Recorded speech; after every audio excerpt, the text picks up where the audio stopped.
Hello everyone, and welcome to the final game we'll be showing from the Grand Chester in Paris, from the Blitz event, well, from the entire event altogether, if you don't suggest some game that is really enjoyable and I might have missed it.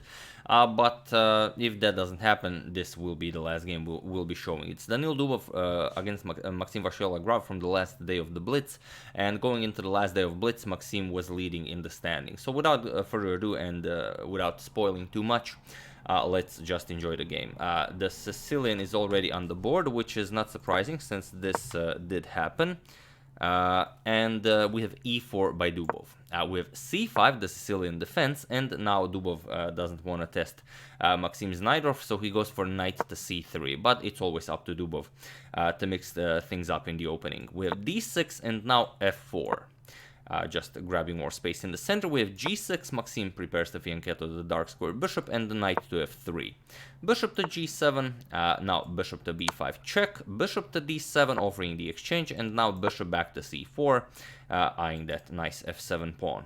We have knight to c6, and now Dubov just castles. We have knight to a5 going after the light square bishop here, and bishop back all the way to e2.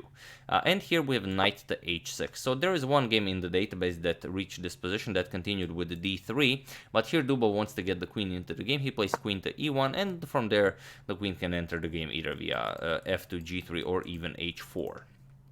So Maxime castles, and now f5, already starting the attack, and here you don't really gain anything by capturing. You can just mess up your pawn structure in front of the king, so not even an option. Maxime just further attacks the f5 pawn with e6, now threatening to capture here, and then if e captures on f5, the knight can recapture. So Dubov continues developing with d3, now opening up the dark square bishop's diagonal, not really threatening to capture. You will not be giving up your bishop for this knight.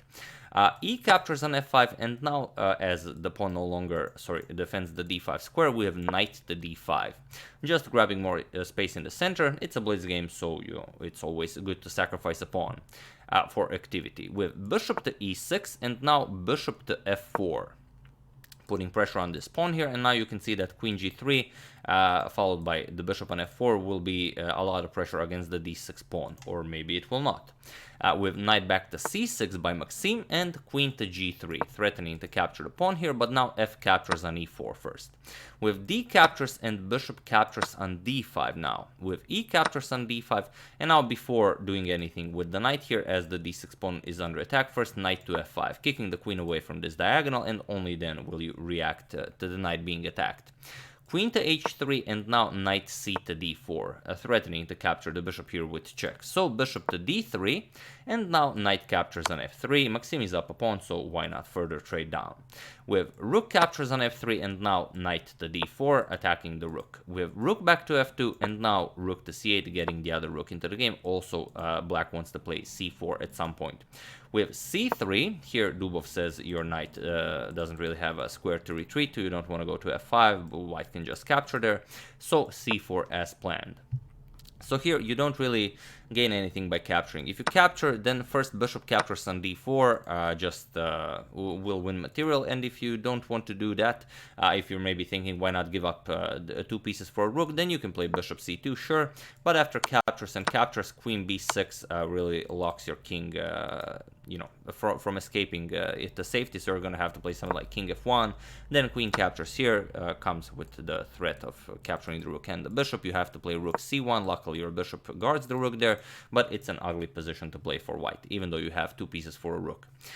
So after c4, we have bishop back to f1, and now comes knight back to f5, and rook to d1. So just continuing with h5, and now bishop back to e2. Already here Dubov has some ideas of capturing on h5, and then if black recaptures, you can just capture the knight on f5. So Maxime defends with bishop to h6, and it's a really deep defense, because here if you go for bishop captures on h5, then Maxime's idea was bishop captures, rook captures, and now queen to g5 with an attack against the rook and the bishop. And now after you defend with queen to g4, you just trade here, and now you get knight to e3, attack the bishop and the rook. So bishop captures, knight captures here, bishop captures on b7, now you go rook to b8 first, bishop a6, now you capture on b2, and after bishop captures here, you play knight captures on c3. And the material on the board is equal, but you will have a very hard time keeping an eye on your a2 pawn. So deadly, calculation in Blitz by Maxime with bishop to h6. So Daniil captures with bishop captures, knight captures on h6, and now queen to e3. Here Dubov says, okay, I'm grabbing back my pawn, your knight is under attack, and also the pawn on a7. So Maxime defends it with king to g7, and now queen captures on a7. We have knight to f5, and here, while you could capture on h5, it's not a problem. Black will not be able to recapture as you lose the knight here. First, Dubov improves the position. Rook d to f1, and now queen to g5. Maxime says, okay, you're no longer capturing my pawn, but here Dubov has a different idea. Here he could go for rook to f4. Rook to f4 pretty much eliminates black's play here, as knight to h4 with the mate threat is met with queen to d4 check, and now you have a double attack against the knight here, which just blunders a piece. So it's hard to see how black could react to rook to f4, but we have to remember it's a blitz game. So Dubov goes rook captures on f5 with g captures, and now queen to d4 check. With king to h6, and now bishop captures on c4. So giving up the exchange so you can mess up the pawn structure in front of the black king, but also you've eliminated this very strong c4 pawn. Now you can start a pawn storm on the queen side. So even if you trade down into an endgame, you still have a very strong endgame. And it's always better, to have a bishop and a few extra pawns in a blitz game than to maybe have a rook, or not, depends on what you prefer. Rook to g8 by Maxime, forcing white to forever keep an eye on the g2 pawn. So rook to f2, and now of course queen to c1 will be met with bishop to f1, so it's not a problem. We have h4 by black. Sorry, not h4, but first rook to d8, rook to e8 with ideas of going rook to e1. And now we have h4 by Dubov, just forcing the queen to move, queen to g4, and now what do you play? Is queen to f6 even an option? Well, not really. Queen to f6 here would just blunder the game, because after rook to g6 you either have to go back and trade queens, where black would have the upper hand, or you can capture on f7, and then of course you all see how black can deliver mate here. I'll give you a couple of seconds, as it's a nice idea. For those of you who were able to do it, congratulations, you are an excellent mater in 3. And for those of you who just want to enjoy the show, rook e1 check. Now, of course, you can block with the rook, because the rook has to keep an eye on the g2 pawn. You have to block with the bishop, and then it's the same thing. Rook captures on f1. You can't capture with the rook because of mate, so you have to capture with the king. And then you get rook, queen d1, and this is now mate. So, never give a check just because you can. So queen to d2 with check by Dubov, king to h7, and now comes bishop to d3, threatening bishop captures on f5 to win the queen. So Maxime defends it, rook e5, and now rook to f4, just kicking the queen away. If you try queen c2, it's not a problem. Yes, you bring another attacker here, but king g6 does a nice job. Then you can just play rook here, and black will prevail. So after rook e5, rook f4, attacking the queen. And now comes rook to e1 check. Here, Maxime says, okay, you grab my rook, I'm going to grab your rook.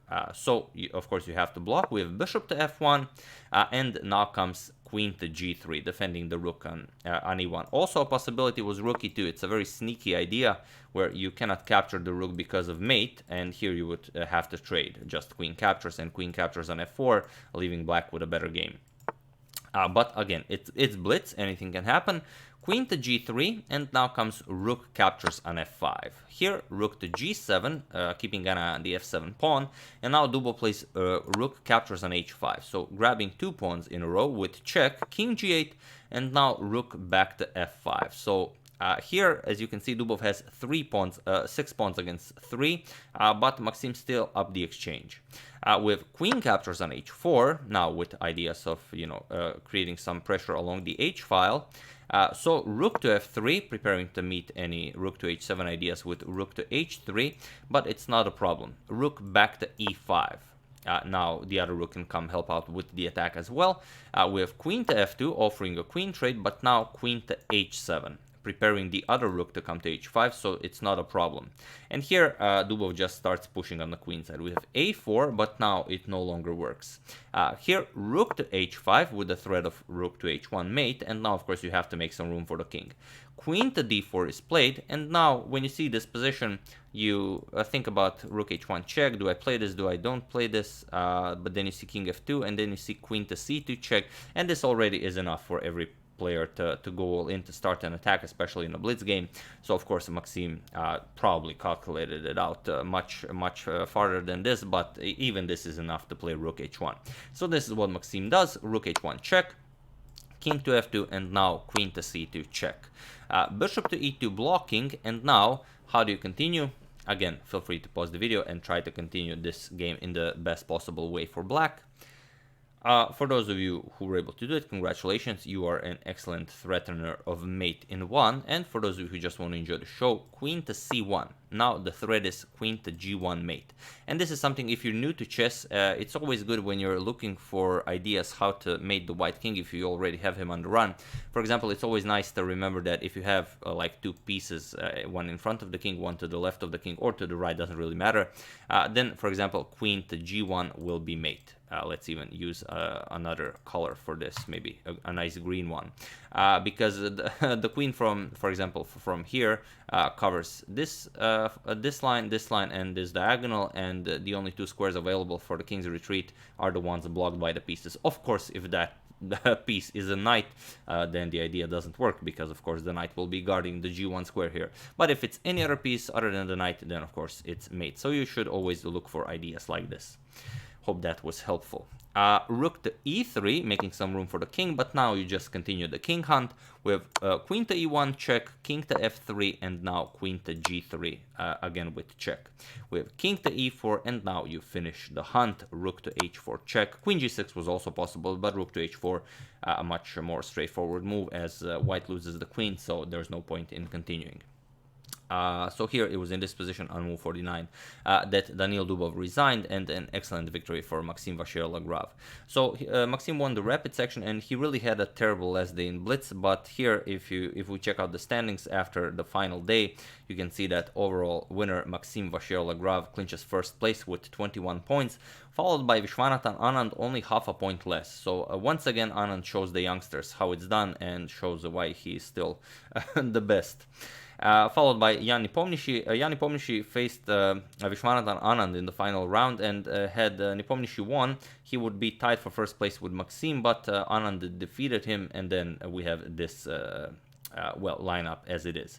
Grishuk also had an opportunity to catch up to Maxime, as he also has 20 points, but he lost to Fabiano Caruana in the final round, and then he also was left at 20 points.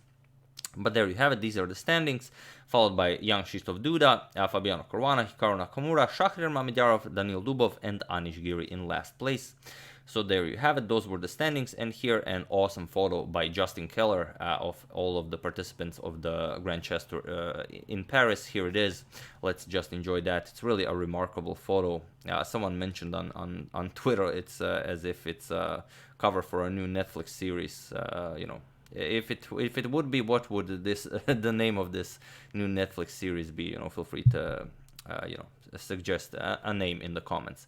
But there you have it. I think it was the photo was made before the actual end of the tournament, so I think it's a coincidence that we have Maxime in the middle as the winner, and then Anand to the right as the second in the tournament, because to the left wouldn't be Fabiano, it would be Jan Nepomniachtchi. So I don't know what's the idea about the whole setup, but I think it was actually done before the tournament ended. Maxime is maybe in the middle simply because he's French and the tournament is played in Paris, but also it could be anything else.